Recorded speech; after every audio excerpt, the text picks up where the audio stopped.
शेतकरी मित्रांनो नमस्कार। आपल्या कापूस पिकाच्या उत्पादन वाढीचा अजून एक मूळ मंत्र मी तुम्हाला इथं सांगण्याचा प्रयत्न करतोय। शेतकरी मित्रांनो, आपण आपल्या कापूस पिकामध्ये जास्तीचं उत्पन्न जर घ्यायचं असेल तर ह्या ज्या दोन फांद्या असतात, ह्या दोन फांद्यामधलं आपल्याला जे अंतर आहे तर ते मोजणं गरजेचं आहे।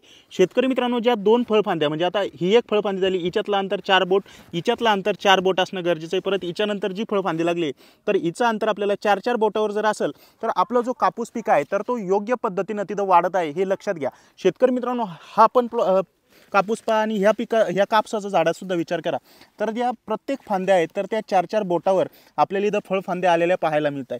कोणतीही फळफांदी 4-4 बोटावर असेल तर ज्या फांद्या आहेत तर ते व्यवस्थितरित्या आपल्या कापूस पिकाची तिथं वाढ होते असं लक्षात घेणं गरजेचं आहे। ज्या शेतकऱ्यांचा नत्रयुक्त खतांचा वापर जास्त होतोय तर अशा शेतकऱ्यांचा जो कापूस आहे तर तो जे दोन फळफांद्यातलं अंतर आहे तर ते जास्तीचं वाढल्यामुळे त्यांच्या कापूस पिकाला फळफांद्या कमी लागतात आणि पातेधारणा सुद्धा आपल्याला कमी प्रमाणात झालेली तिथं पाहायला मिळू शकते।